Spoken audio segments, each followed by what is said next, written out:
Hello everyone, I'm Kujamete Mantonino. I am from Disipet G2 and welcome back to my channel. Today I'm doing a reflection video about a fascinating yet disturbing Supreme Court case from the Philippines. The Christian Cadahas E. Cabias versus People of the Philippines, GR number 247348, decided in November 2021.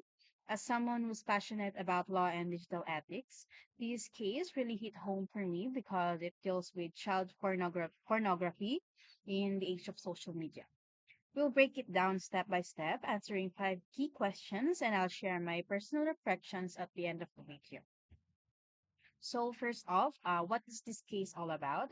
At its core, it's about a young man named Christian Carajas, who was convicted for child pornography under Republic Act number 10175, which is the Cybercrime Prevention Act, and Republic Act number 9775, which is the Anti-Child Pornography Act. So the twist of this is it all happened through a Facebook Messenger, which Kadahas was accused of coercing a 14-year-old girl, let's call her AAA, into sending him explicit photos of her breast and vagina. He was charged with um he was charged with inducing a minor to create and share child pornography using a computer system. The case went through the regional trial court, the Court of Appeals, and finally the Supreme Court, where it was affirmed with modifications.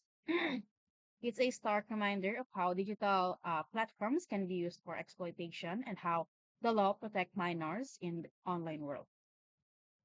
So now let's talk about the facts. So this all started in 2016. Cadahas, who was 24 at the time, worked at a canteen where he met AAA, a 14-year-old student. So AAA had a crush on him and pursued him relentlessly. She even stalked him and sent him a friend request on Facebook.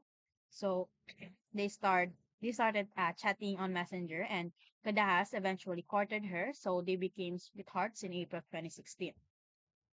But thing escalated in November 2016, where AAA's mother, we will name her BBB, discovered their relationship when she saw messages on her phone. So AAA borrowed her mother's phone to access her Facebook account. And her mother read conversations where Kadas was coaxing AAA to send nude photos. Specifically, Kadas said things like, "Oh, already ako sa ganyan," or which means in English, yes, I'm ready for that. And sige hubad and go ahead strip. So AAA complied and sent photos of her breasts and vagina, which her mother confronted Kadahas, who denied it and later broke up with AAA. So uh, her mother forced AAA to reveal the messages and they filed charges. So Kadahas admitted to some messages but claimed he didn't receive the photos and it was all consensual. So the prosecution presented the chat logs and photos as evidence. So the key point of this is AAA testified that she felt pressured and didn't want to, but Kadahas kept insisting. So moving on to the issues, Kada has raised several defenses in his petition to the Supreme Court. First, he argued that the evidence, which are the photos and messages, violated his right uh, to privacy because they were obtained from his Facebook account without consent. So he claimed this was fruit of the poisonous tree and inadmissible. So second, he questions whether his acts were actually constituted child pornography under the laws. Was inducing a minor to send photos really creating a pornography? So he also pushed the sweetheart defense, saying the relationship made it consensual. And third, he challenged the conviction, claiming the prosecution didn't prove guilty beyond reasonable doubt. The Supreme Court had to weigh this against the law protecting minors from exploitation, especially in cyberspace. Next is what is the ruling of Supreme Court? The Supreme Court, in a decision penned by Justice Alexander Lopez, denied Kadaha's petition and affirmed his conviction with modification. They ruled that the evidence was admissible, no privacy violation because Kadahas had given AAA access to his account, and the Data Privacy Act allows processing data for criminal investigations.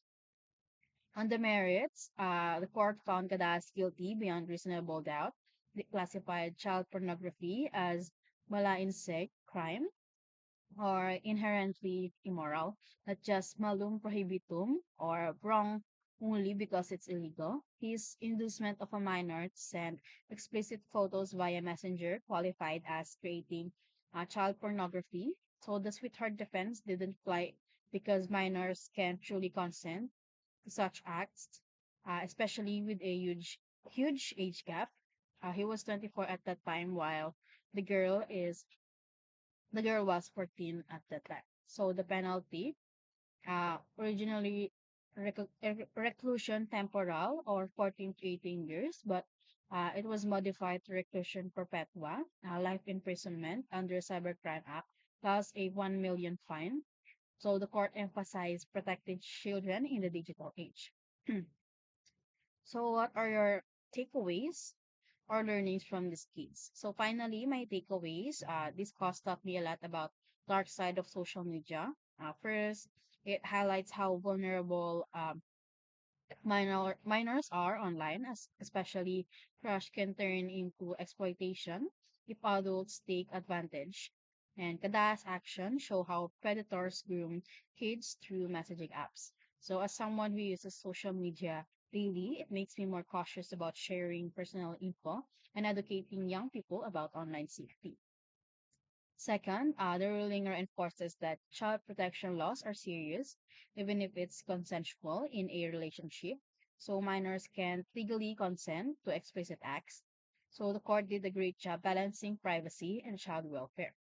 And third, personally, it reminds me of the importance of empathy and responsibility. So if you're in a position of power or like an older person, protect the vulnerable and don't exploit them. So overall, this case urged us to advocate for better digital literacy and stricter online regulations. So that's all. Thanks for watching these reflections about Christian Kedahas versus people of the Philippines. So if you learned something new, give a thumbs up for this video and share with your friends. So again, my name is Christian Mete Mantonino. I am from Nisipet G2 and thank you for listening.